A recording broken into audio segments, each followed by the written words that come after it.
Hi, I'm Rachel, and this is my AM reading video for Friday, December 11th, 2020.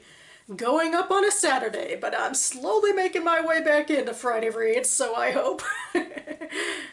So, I'm a little over halfway through my first official read of the month, although I do think I can finish this weekend, I hope, if I put my pedal to the metal, because this is YA fantasy Beyond the Shadowed Earth by Joanna Ruth Meyer. My disclaimer is that Joanna and I used to be members of a NaNoWriMo Vidler community together, and we kind of knew each other, not that well anyway, but that's how I first learned about her before she was published, but I was really taken with her drive and her ambition and the, the general knowledge of where her stories were going. But since then, she's been on fire. This is her third published book, but she has two more coming up. She has one coming out at the beginning of next year in 2021 in January, and then another coming out in 2022. She's had a book a year now for 5 years, and this is book 3. This is also a continuation of her first published book called Beneath the Haunted Sea. This is a companion, basically. It tells the story of the antagonist of the first book, and we get to stay with her because actually the protagonist of the first book, is banished by the antagonist of this book.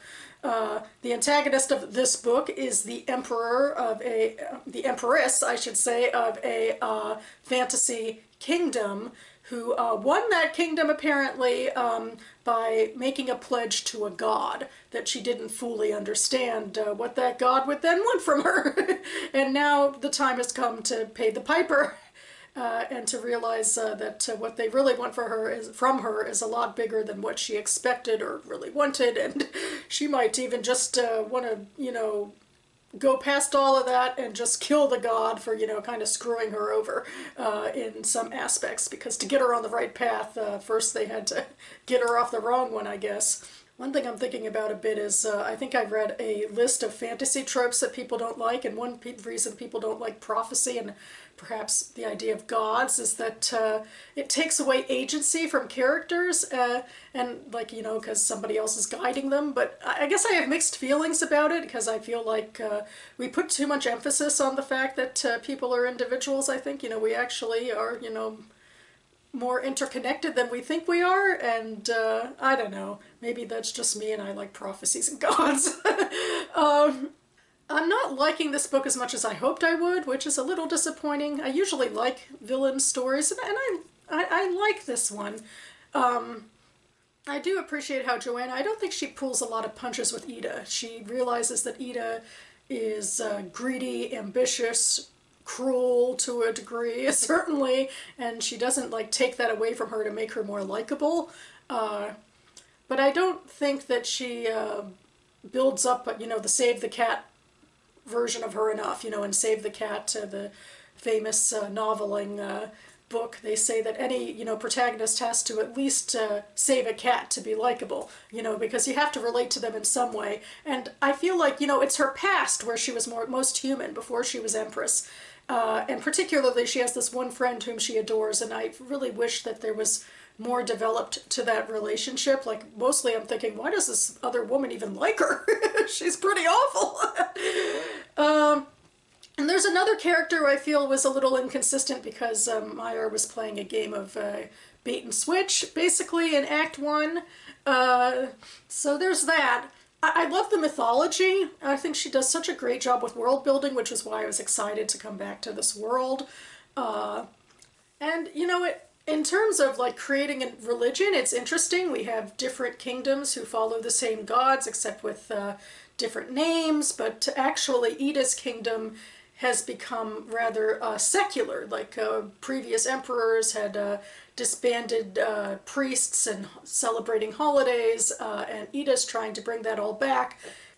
Although, honestly, the way she comes off in the book is that she's not actually devout herself, and that I think it's part of her personality, perhaps, that she treated with a god, but she kind of almost sees herself as a god as well, because she's seeing the relationship as between equals. And, it seems like the narrative is saying, well, no, maybe not so much.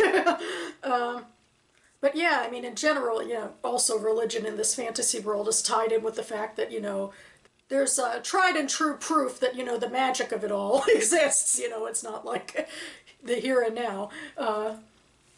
So yeah, there's that. But it's things I'm thinking about because I'm also writing religion into my own fantasy work, but it's a lot more based on, it's more based on Judaism, I think. And I think, I don't know, the religion part, I don't know, there's these two aspects to religion. There's who the gods are and what they really want, which is a big part of this book. And then there's also how humans practice, which is a bigger part of my book. So I don't know, that's interesting in and of itself. Anyway, it's YA fantasy, so the pace is fast, which in a way is nice, but in a way I also wish we took more time to breathe in this book a little bit. But yeah, I'm enjoying it, and on the quest to see if Ida is going to exact her revenge or if she's actually going to be swept up into this plot that she has been stubbornly resisting. That's sort of beyond her, but yeah, I'm still invested and hope to finish this weekend.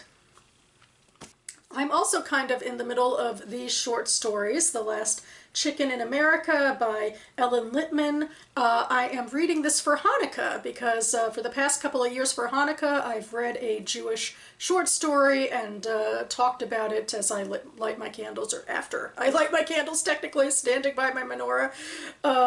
And these are novel and short stories about Soviet and Russian Jewish immigrants to America. I figure I won't say much about it here because I'll be rambling about it in a video that I'll put up at the end of the holiday, so just FYI. And finally, further down the docket, hopefully starting this weekend or early next week, is Do Not Say We Have Nothing by Madeleine Thien. If you watched my last video, my page 112 tag, you will know that I chose this as the winner of that tag. In my page 112 tag, I pick 3 of the books off of my shelves at random and pit the page 112s against each other, and I picked this one. I really liked the cadence of the scene that I read, where a young man, or at least a man named Young Sparrow, is accepting a stranger, or trying to accept a stranger into his home during what seems to be perilous times. The stranger has news for him, but is terrified to come in and divulge it. I know that this takes place in communist China, so I imagine there is a sense of foreboding and being watched and spied upon by people who might not have your best interests at heart. That's what I took away from that scene. Anyway, this is a sprawling novel that I think goes well beyond Young Sparrow and his problems, but I am looking forward to giving it a go. So that about covers it for me now. I guess I'll put a little more information about Hanukkah down below, including a Hanukkah greeting from our first ever in the United States Jewish second gentleman's spouse. First ever second gentleman either, but anyway, Kamala Harris's husband, Doug Emhoff, and Kamala sat down to light the first night's candle and talk a little bit about some of the more uplifting messages of Hanukkah that they've taken away, obviously in a sort of big tent interracial family sort of interfaith and interracial family sort of way, but still kind of basically I'm just thrilled to hear from them. I'm just thrilled to hear that message of unity and compassion, and I'm just so looking forward to 2021 in that regard. So anyway, I'll leave that down below too.